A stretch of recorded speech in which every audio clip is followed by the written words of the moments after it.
나의 기도하는 것보다 더욱 응답하실 하나님, 나의 생각하는 것보다 더욱 이루시는 하나님, 우리 가운데 역사하신 능력대로 우리들의 간구함을 넘치도록 능히 하실 주님께 모든 영광과 존귀 찬양과 경배를 돌릴지어다.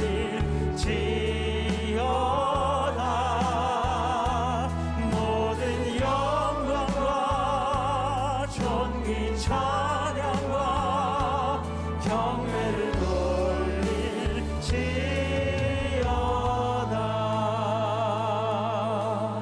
우리 다시 한번 찬양 드리겠습니다. 나의 기도하는 것보다, 나의 기도하는 것보다 더욱 응답하실 주님, 더욱 응답하실 하나님,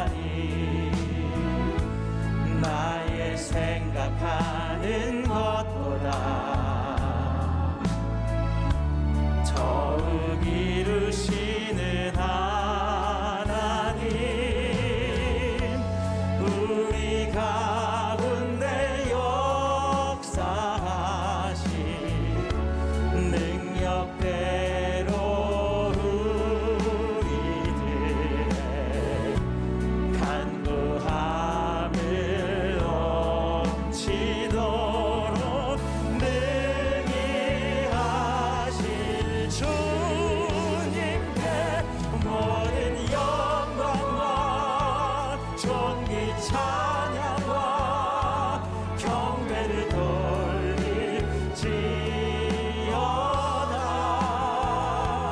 모든 영광과 존귀 찬양과 경배를 돌릴지.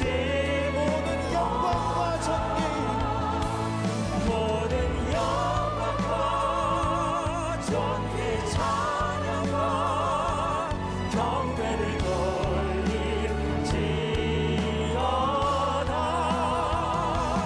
모든 영광과 존귀 찬양과 경배를 돌릴.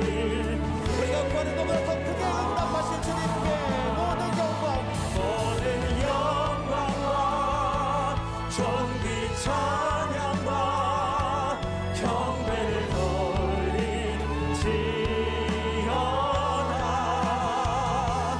모든 영광과 존귀 찬양과 경배를 돌릴지. 오직 주님께 경배를 돌릴지어다. 경배를 돌릴지. 우리의 마음을 다하여 주님께 경배를 돌릴지어다.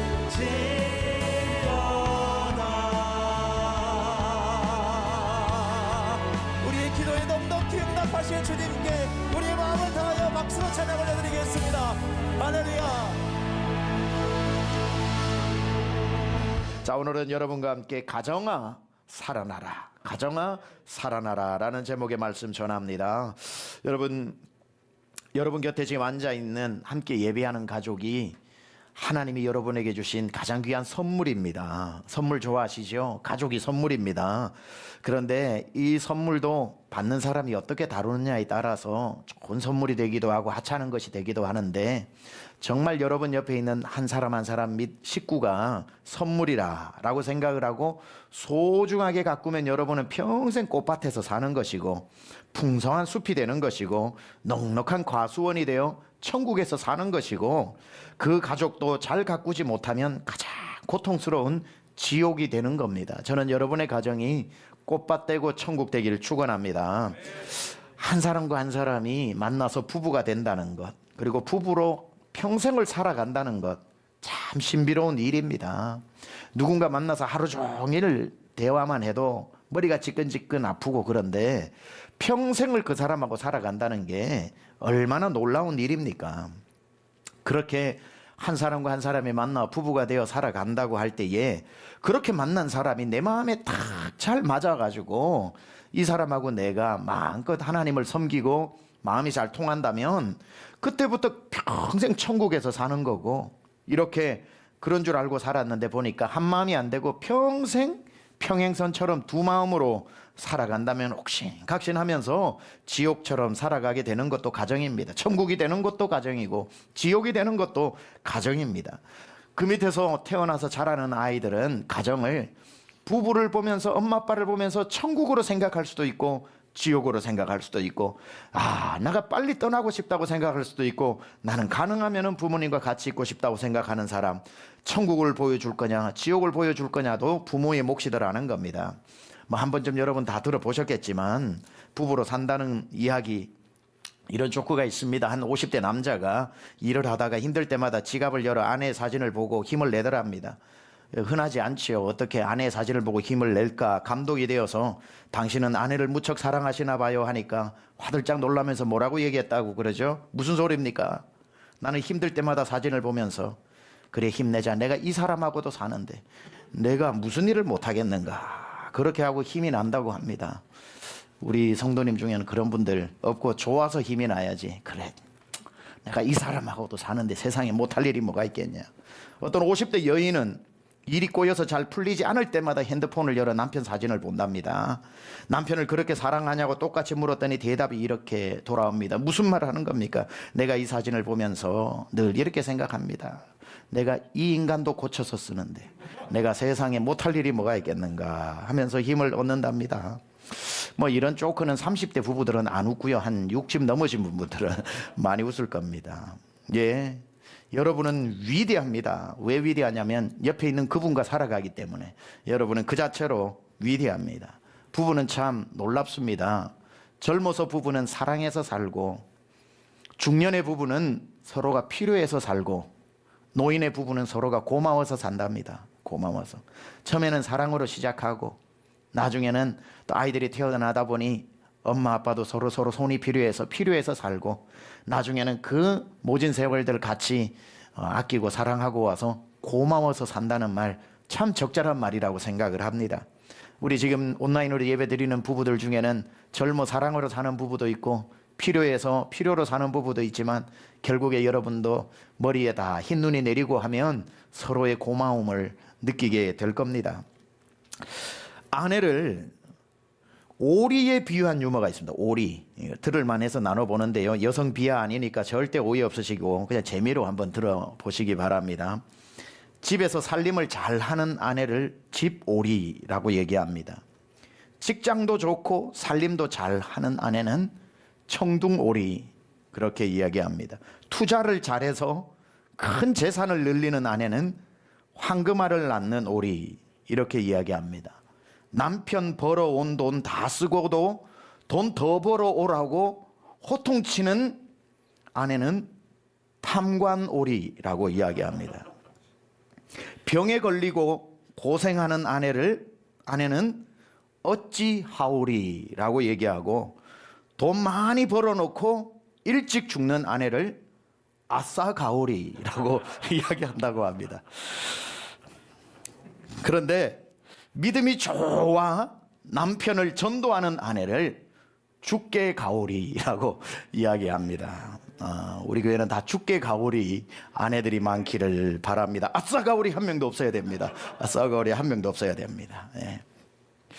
자, 성경에 나오는 가장 화목한 가정이 어디에 나올까 살펴보니 시편 128편이었습니다. 우리가 방금 봉독했던 것처럼 시편 128편에는 행복한 가정을 이루는 비결이 나옵니다. 참 성경이 고맙죠. 비결이 나온다니까요. 여기에 보면은 참 화목한 가정이에요. 시편 128편은 다 가족이 한 상에 둘러 앉아서 정말 결실한 포도와 감람나무 같은 이러한 자자손손 잘 되는 이러한 가정의 이야기가 나오는데 어떻게 이렇게 행복한 가정이 만들어질 수 있을까? 저는 128편을 가지고 행복한 가정이 될 수 있는 하나의 방법과 그 하나의 방법을 실천했더니 누리게 되는 복을 여러분하고 좀 나눠보면서 이 설 명절에 여러분의 가정 가문에 똑같은 시편 128편의 복이 임하기를 축원합니다. 하나님이 만드신 복된 가정의 특징은 딱 한 가지입니다. 세상에 수를 헤아릴 수 없는 가정이 많아도 복된 가정의 특징은 딱 한 가지입니다. 그게 뭐냐? 하나님을 잘 섬기는 가정이더라는 거예요. 하나님을 잘 섬기는 가정. 자, 1절 같이 한번 봉독해 보겠습니다. 시작. 여호와를 경외하며 그의 길을 걷는 자마다 복이 있도다. 이게 1절이 전부 답니다. 4절에도 똑같이 나와요. 여호와를 경외하는 자는 이같이 복을 얻으리로다. 그러니 이 전체 6절 안에 1절과 4절로 반복되어지는 똑같은 구절이 여호와를 경외하며 그의 길을 걷는 자가 복이 있다는 거죠. 그러니까 행복한 가정을 이루는 방법들은 가정 세미나를 많이 다니는 것도 물론 필요하겠지만 다 다녀보고 난 뒤에 수렴해 보면은 역시 한 가지입니다. 어떤 가정이 행복하냐 보니까 하나님을 잘 섬기는 가정이 가장 복된 가정이더라. 자, 집집마다 가보면 가정의 주인이 다 다르다는 것을 알게 됩니다. 신방을 가보면 주인이 다 달라요. 어떤 집은 남편, 어떤 집은 아내, 어떤 집은 다른 주인들, 어떤 집은 반려동물이 주인인 데도 있습니다. 집집마다 가정의 주인이 다른데 어느 집은 당연히 제일 많은 집이죠. 아버지가 주인이 되어져 있습니다. 아주 무서운 아버지의 눈치를 보면서 아버지의 말이 법이 되고 아버지 눈치를 보면서 두려워하는 그런 어떤 가장의 무서운 독재자적인 그런 주인이 있더라는 거지요. 여러분, 남편 또는 아버지가 가정의 가장인 것은 맞습니다. 영어로 말하면 리더입니다. 리더. 오너가 아니라 리더입니다. 오너하고 리더는 다릅니다. 그렇죠? 남편과 또는 아버지가 가정의 가장인 건 맞지만, 그리고 가정을 인도하는 리더가 돼야 되는 건 맞지만, 맡겨준 가정을 책임져야 하는 것도 맞지만, 그렇다고 해서 그 집에서 제일 높은 사람이 아니라는 걸 알아야 됩니다.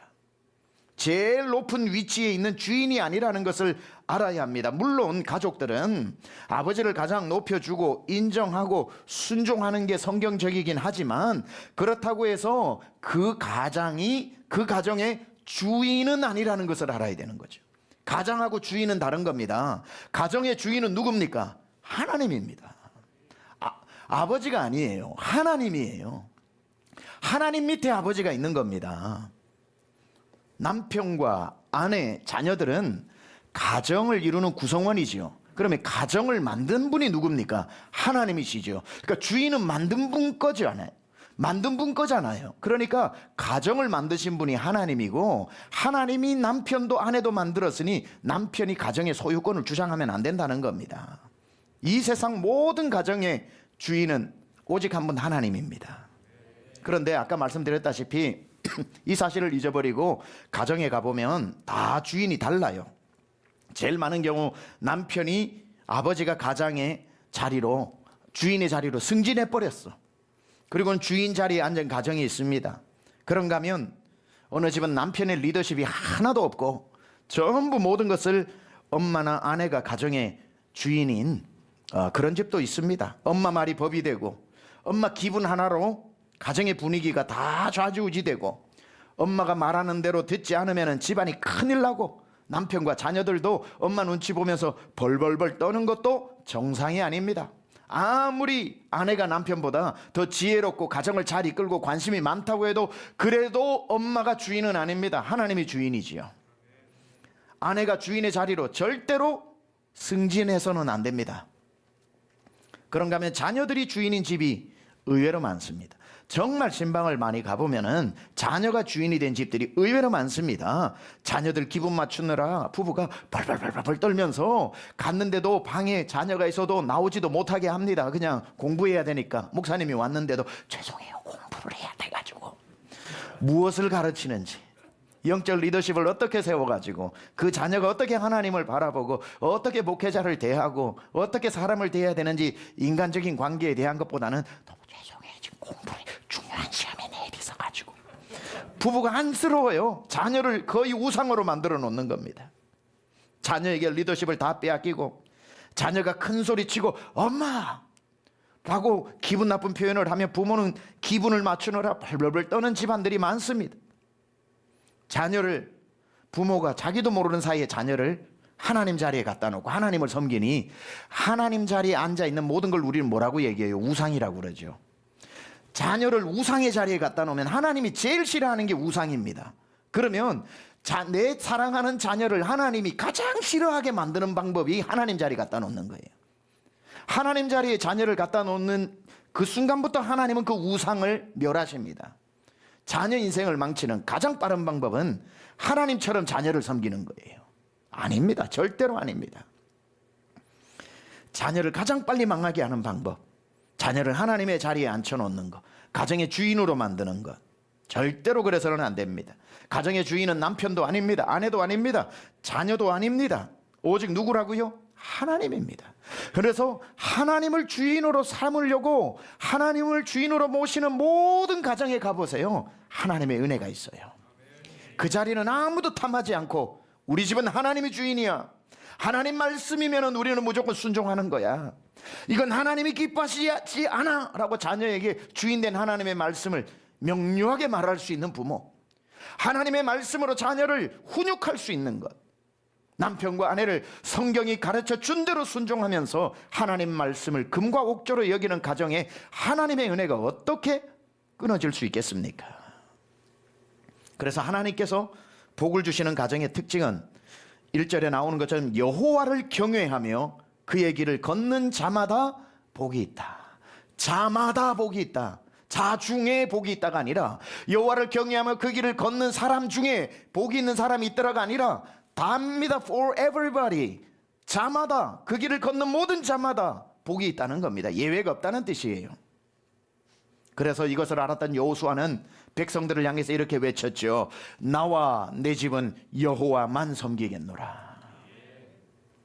여러분, 오늘 모여서 함께 명절에 또는 가정에 지금 예배 드리고 있는 모든 사랑하는 강남중앙 성도 여러분, 여러분의 가정의 주인이 하나님이라는 것 오늘 다시 한번 기억하시기 바랍니다.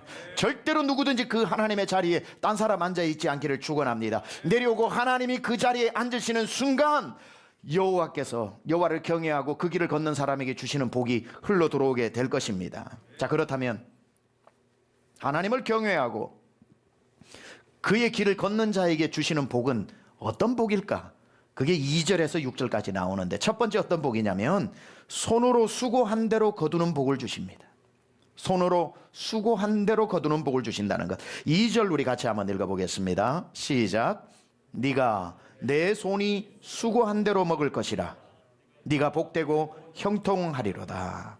여러분, 사람이 가지는 복 중에 수고한 대로 먹는다, 이거 얼마나 큰 복인지 모릅니다. 왜냐하면 수고는 많이 했는데 거두는 게 없는 사람이 많아요.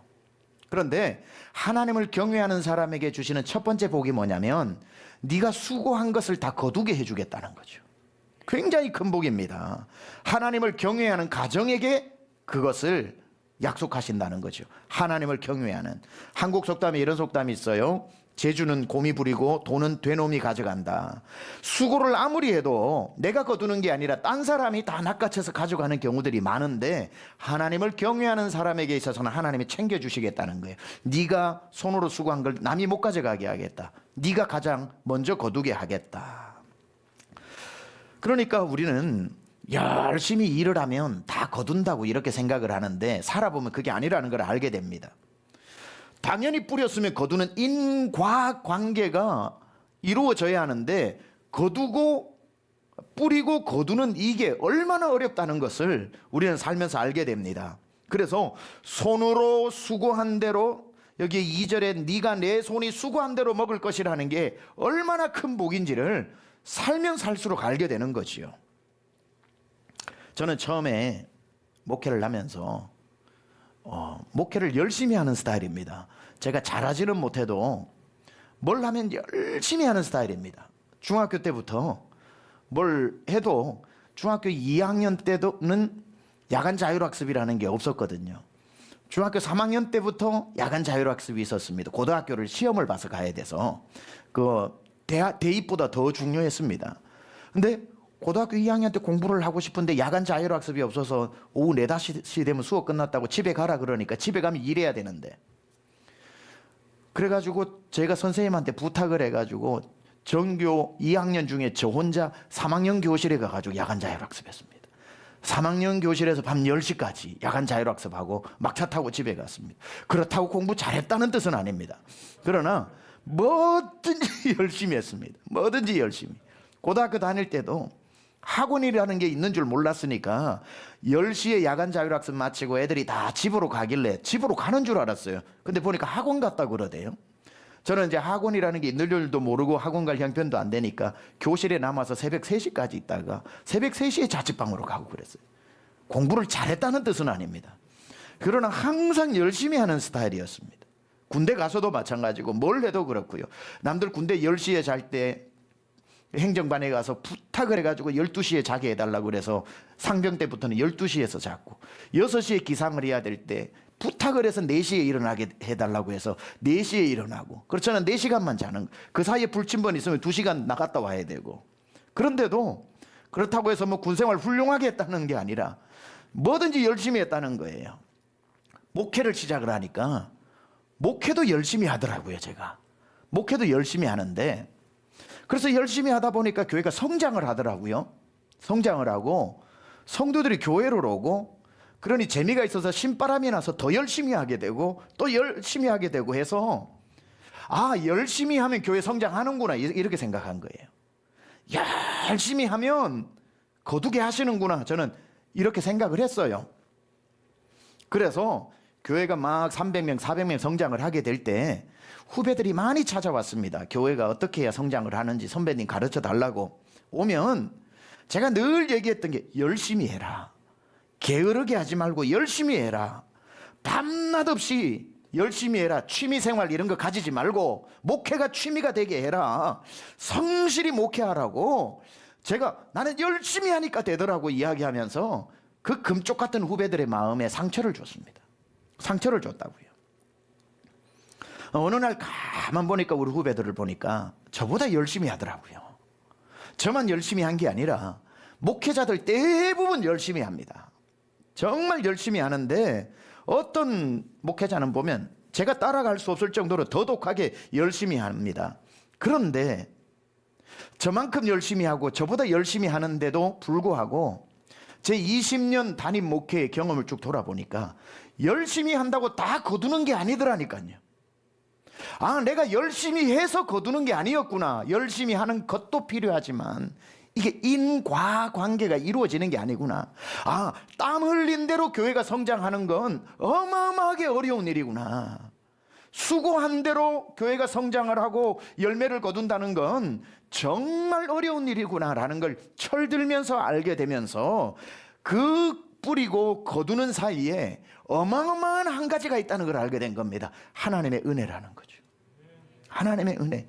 그러니까 이건 뭐 누가 들으면 아이고 또 그 얘기입니까 할지 몰라도 하나님의 은혜인 거죠. 왜냐하면 심는다고 거두어지는 게 아니라 심었는데 거두게 하시게 하시는 가운데 가장 중요한 하나님의 일하심이 있더라는 거죠. 그러다 보니까 아, 나의 나된 것이 하나님의 다 은혜였던 거구나.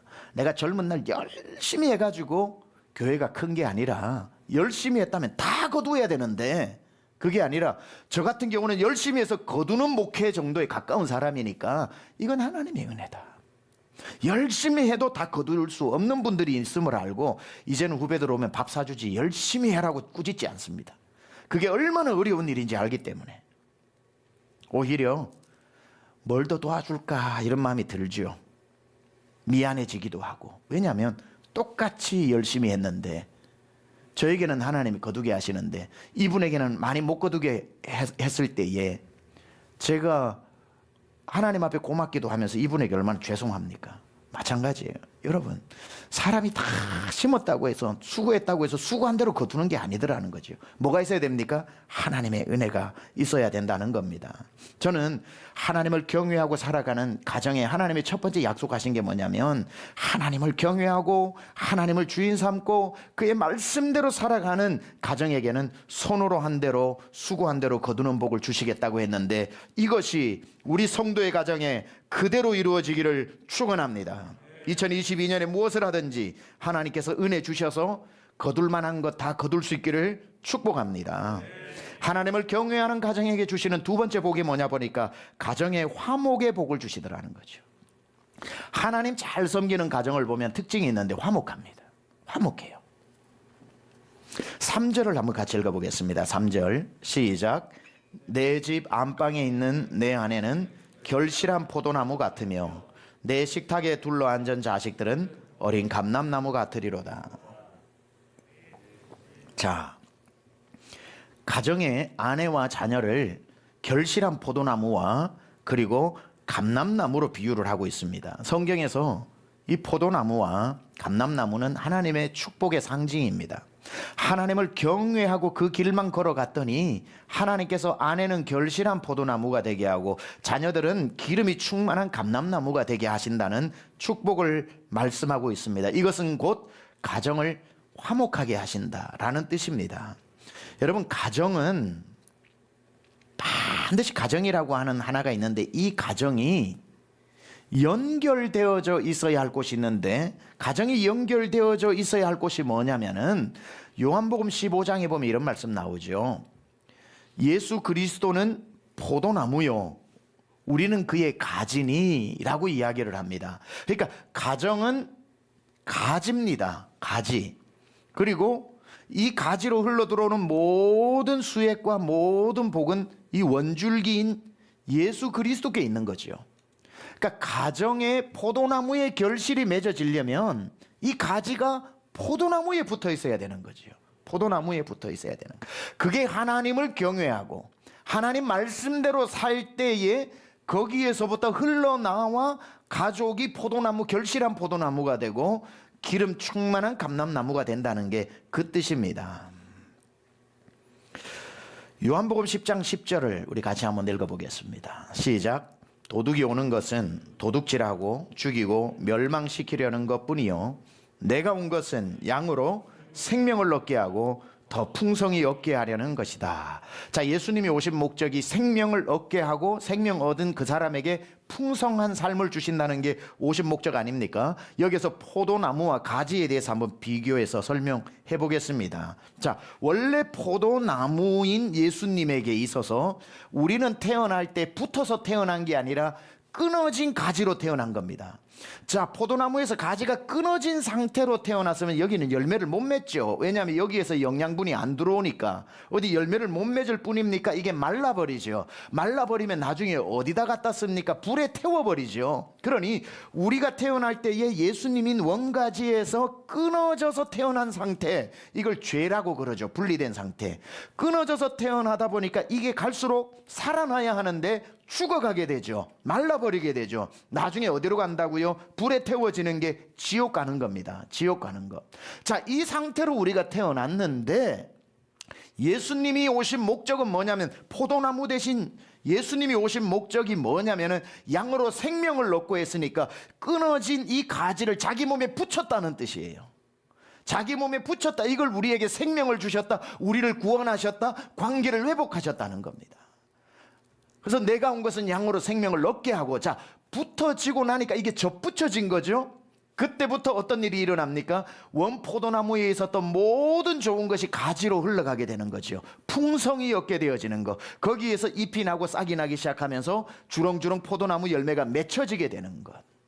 자, 왜 아내는 결실한 포도나무고 자녀들은 풍성한 감람나무가 되었냐면, 하나님과 끊어져 있는 가정이 아니라 하나님을 경외하고 하나님 말씀대로 사는 하나님께 붙어있는 가정이 되다 보니까 모든 복의 근원 되신 하나님의 좋은 것이 흘러 들어오더라는 겁니다. 그러니 하나님을 경외하는 가정에게는 하나님만이 소유하고 있는 모든 좋은 것들이 흘러가게 되는 것. 저는 2022년 모든 성도의 가정이 예수님께 붙어 있는 가정 되기를 축원합니다. 그래서 생명을 얻어서 예수 안 믿는 분들이 한 분이라도 있으면 다 생명을 얻어야 하고, 생명을 얻은 가족들에게는 열매가 맺히는 한 해가 될 줄 믿습니다. 이게 여호와를 경외하고 그 길을 걷는 사람에게 주시는, 가정에 주시는 두 번째 복이었다는 겁니다. 세 번째, 하나님을 경외하고 그 길을 따르기로 결단한 가정에게 하나님이 주시는 복은 뭐냐? 시온의 복을 주신다는 겁니다. 시온의 복. 자, 한번 5절을 같이 읽어보겠습니다. 시작. 여호와께서 시온에서 내게 복을 주실지어다. 너는 평생에 예루살렘의 번영을 보며. 자, 여호와를 경외하는 자에게는 시온의 복을 주신답니다. 자, 시온은 어디입니까? 예루살렘 한가운데 있는 시온산입니다. 시온산 위에는 성전이 있죠. 성전. 그래서 시온의 복은 성전의 복을 이야기하는 겁니다. 시온산 위에 있는 성전에서 흘러내려와 예루살렘과 예루살렘 주변에 사는 사람들에게 흘러 적시는 복. 성전을 가운데 세우고 그 주변으로 형성된 도시가 예루살렘입니다.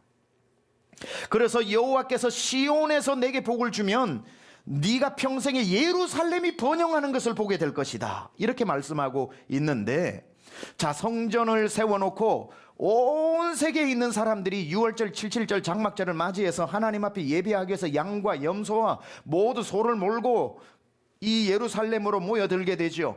예루살렘으로 오는 게 아니라 성전으로 오게 되는 거죠. 성전으로 가기 위해서 예루살렘으로 오니까 예루살렘은 인산인해를 이루면서 무역이 발달하고 사람들이 잘 살아지는, 성전 하나 때문에 예루살렘이 번영하고 번성되어지는 복이 있더라는 겁니다. 결국 성전을 향한 복이 그 주변에 살아가고 있는 예루살렘의 평생의 복이 되더라는 겁니다.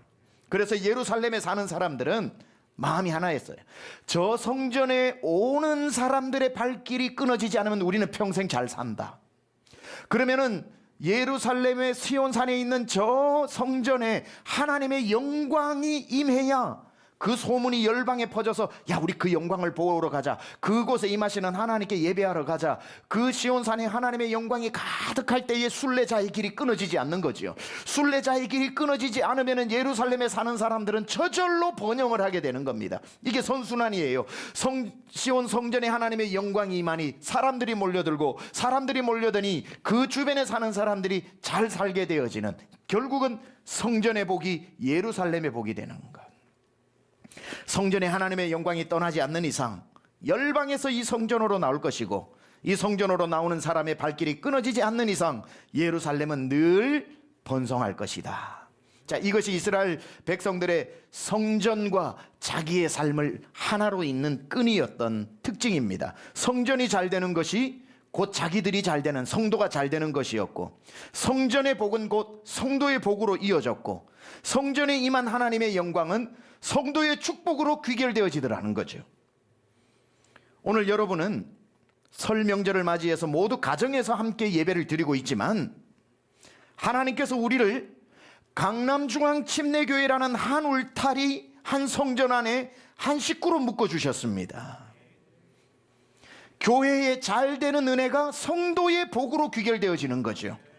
성도는, 그러므로 예루살렘에 있는 사람들은 늘 성전이 잘 되기를 바랐습니다. 왜냐하면 성전이 잘 되어야 열방에서 사람이 오고, 그래야 우리가 잘 되니까 언제나 시온산을 보면서 하나님 임하여 주세요, 하나님이 성전을 떠나지 말아 주세요, 하나님이 계심을 보고 열방이 오게 해주세요, 그렇게 성전의 복을 빌어줘야, 성전에 하나님의 영광이 임하도록 기도를 해줘야 결국 그게 자기들의 번영으로 이루어진다는 것을 알기 때문에 늘 성전 중심의 삶을 살아갔던 겁니다. 마찬가지로 우리 교회를 통해 하나님의 임재와 하나님의 영광이 끊어지지 않으면 그게 성도에게로 고스란히 흘러가기 때문에 성도는 할 수만 있다면 교회를 축복해야 되는 겁니다. 하나님, 우리 교회를 사용해 주세요, 하나님의 임재가 끊어지지 않게 해주세요, 하나님의 영광이 가득하게 해주세요. 왜냐하면 거기에서부터 성도는 필연적으로 은혜를 받기 때문에. 그래서 성도는 평생 자기가 다니는 교회를 축복해야 합니다. 여러분, 오늘 명절에 가정에 앉아 예배하는 여러분, 앉은 그곳에서 우리 교회를, 여러분의 교회를 위해 축복하시기 바랍니다. 하나님의 영광이 떠나지 않게 하옵시고 하나님이 기뻐하시는 교회가 되게 해달라고 기도하시기 바랍니다. 교회에 하나님의 영광이 떠나지 않으면 그 영광의 복은 성도들에게 고스란히 흘러가는 겁니다. 성도는 교회를 사랑해야 합니다. 성도는 절대로 자기가 다니는 교회를 저주하면 안 됩니다. 다니면서도 교회를 욕하면 안 되는 것입니다. 명절날 그 금쪽같이 귀한 날 앉아서 교회를 험담하는 시간으로, 그 복된 시간을, 복의 시간을 저주의 시간으로 바꾸지 마시기 바랍니다. 모여서 요즘 교회 안에서 어떤 은혜를 받고 있는지, 우리 교회를 통해서 내가 영혼이 어떻게 소생되었는지, 우리 교회 안에 지금 예수님의 보혈의 역사가 어떻게 실시간으로 흘러가고 있는지 밤새워 이야기해도 모자랄 은혜 이야기를 나누시기 바랍니다. 그러면 사는 겁니다. 그러면 여러분이 사는 겁니다. 부정적인 이야기로 시온의 복이 흘러가는 것을 스스로 차단하지 말고 복을 활짝 열어 은혜 이야기로, 여러분이 이번 설 명절에 우리가 이토록 살리는 부흥회를 통해서 은혜의 강물을 이만큼 저장해 놨는데, 이제 여러분이 가정에서 예배 드릴 때 이 은혜의 강물을 흘려보내시기 바랍니다. 여러분의 가정으로 흘러가야죠. 여러분의 말 속에 은혜와 축복의 말이 바로 그 통로가 되는 것입니다. 명절 때마다 하나님께서 섬기시는 교회를 통해 성도에게 주시는 복을 여러분이 가지고 가셔서 여러분이 명절에 가는 그 집집마다 나누어 주시기를 축원합니다. 마지막으로 하나님을 잘 경외할 때에 하나님이 주시는 네 번째 가정의 복이 뭐냐면 태복과 평강의 복을 주십니다. 6절 같이 읽어봅니다. 시작. 내 자식의 자식을 볼지어다. 이스라엘에게 평강이 있을지로다. 목사라서 여러분 축복합니다. 모든 가정을 이룬 분들, 자녀를 놓고 기도하는 분들 태의 문이 열리길 축복합니다. 자자손손 하나님의 은혜가 천대까지 복으로 임하기를 축복합니다. 자, 오늘 여기에 보니까 내 자식의 자식을 볼지어다. 이스라엘에게 평강이 있을지로다. 이렇게 두 가지를 말씀하고 있는데, 자식이 많다고 다 복이 아닙니다. 가지 많은 나무 바람 잘 날 없다고 자식만 많다고 좋은 게 아니라 그 자녀들이 평강해야 되는 겁니다. 그래서 오늘 본문에 자식의 자식을 보면서 동시에 꼭 단돌이 하고 있는 게 뭐냐면 평강이 있을지어다. 자녀가 둘만 되어도 한쪽 보면은 웃음이 나오다가 한쪽 보면은 걱정이 나오는 게 부모의 마음입니다. 이쪽 보고 웃다가 이쪽 보고 우는 게 부모의 마음입니다. 한쪽은 하는 일마다 잘 되고 한쪽은 하는 일마다 잘 안 돼요. 근심이 끊어지지 않는 게 부모의 마음입니다. 그래서 그런 자녀들이 한가득 모여 명절에 앉아 있으면 누구 보고 기뻐하고 누구 보고 슬퍼해야 될지, 이러지도 저러지도 어느 장단에 춤춰야 될지 모르는 게 명절에 앉아 있는 부모님의 마음이기도 합니다. 그래서 부모가 노력을 합니다. 형제들끼리 이렇게 사이가 좋지 않고 또 이렇게 보이지 않는 여러 가지가 겸연쩍은 일들이 있다고 해서 부모가 억지로 평화를 만들어 주려고 연출하지 마세요. 안 됩니다. 부모의 노력으로 만드는 평화는 사실 힘듭니다. 오늘 성경대로 한번 해봅시다. 하나님을 경외하면 하나님께서 자녀의 복을 주실 뿐 아니라 평강의 복을 주신다고 했기 때문에 부모가 할 수 없는 것 하려고 하지 말고 그건 하나님께 오늘 맡겨버리세요. 여러분 집안 하나님, 우리 자녀들 통째로 맡깁니다. 하나님께서 오늘 6절에 약속하신 대로 이 자녀들에게 평강의 복을 달라고 하나님께 맡기면 하나님이 하시면 되지 않겠습니까? 부모가 해서 안 되는 일이라고 하나님도 안 되지는 않지 않겠습니까? 하나님은 못 하시는 일이 없잖아요. 하나님께 맡기는 것, 하나님이 이 가정을 돌보시도록 하나님 앞에 올려드리고 근심도 올려드려 버리세요. 반드시 부모가 하나님 경외하고 하나님 앞에 무릎 꿇고 하나님 우리 자녀들을 위해 기도하는 부모의 기도를 마침내 하나님 반드시 응답해 주실 줄 믿습니다. 이것만 기억하세요. 기도하는 부모가 있는 가정은 망하지 않는다. 하나님께서 자손의 자손에게 은혜를 베풀어 주실 겁니다. 자녀의 숫자만 많아지는 것이 아니라 평강을 허락하셔서 가족 모두 평화로이 하나님을 한마음으로 섬기는 날 하나님 반드시 허락하실 겁니다. 부모님들은 하나님만 경외하고 하나님께 가정을 올려드리고 여러분이 하나님을 신뢰하고 이제 한숨 쉬던 근심까지도 올려드리세요. 내 자식의 자식을 볼 뿐 아니라 그들의 평강을 허락하시리라 약속하시는 말씀 하나만 딱 믿고 오히려 부모님들도 올 한 해 하나님께 더 가까이 바짝 나가는 한 해 되시기 바랍니다. 오늘 말씀을 반드시 기억하세요. 하나님이 복 주시는 가정이 살아나는 방법은 하나님만 섬기고 그분의 길을 따라가는 그 가정에 손으로 한 대로 거두게 하는 복을 주시고, 가족 모두 결실하고 주님 믿는 복을 주시고, 교회를 축복하여 받는 시온의 복을 누리시고, 자자손손 평강 가운데 하나님의 은혜가 흘러가는 그러한 가정 되시기를, 그래서 모든 가정 살아날 수 있기를 우리 주 예수 그리스도 이름으로 축원합니다. 아멘. 하나님 아버지 감사합니다. 오늘 주님 앞에 나와 저희가 예배하면서 이 명절에 가족이 함께 둘러앉아 하나님을 예배합니다. 주여, 시편 128편에 나온 하나님을 경외하고 그 말씀대로 걸어가는 자에게 약속하신 이 금쪽 같은 주옥 같은 은혜의 약속의 말씀이 우리 강남중앙 모든 권속들 가정에 그대로 이루어지게 하여 주옵소서. 하나님, 명절 중에 하나님을 더 경외하고 가족들이 모인 김에 범죄하지 않게 하시고 세상적인 일에 빠지지 않게 하여 주시고, 나와 내 집은 여호와만 섬기겠노라 하고 약속한 그곳에 더 한 발 가까이 주님께로 나아가 가정에, 우리 교회에 지금 주시는 이 말할 수 없는 영광의 은혜가 다 흘러가게 하여 주옵소서. 우리 성도들 이 명절 기간 동안 어디로 어떻게 가든지 간에 지금까지 받은 은혜 한 동이 물을 가지고 목마른 사람들에게 생수를 나누어 주는 자로, 사명받은 자로 가게 하여 주시고, 받는 곳마다 가는 곳마다 살아나는 역사 있게 하여 주시고, 우리 강남중앙 모든 성도의 가정은 다 하나님의 주시는 은혜로 살아나게 하여 주옵소서. 예수님의 귀하신 이름으로 기도드려 싸움나이다.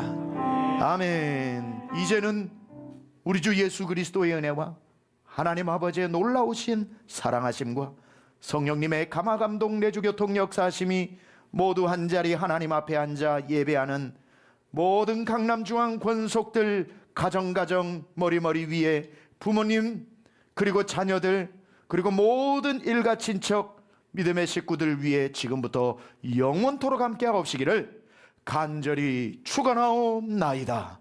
아멘.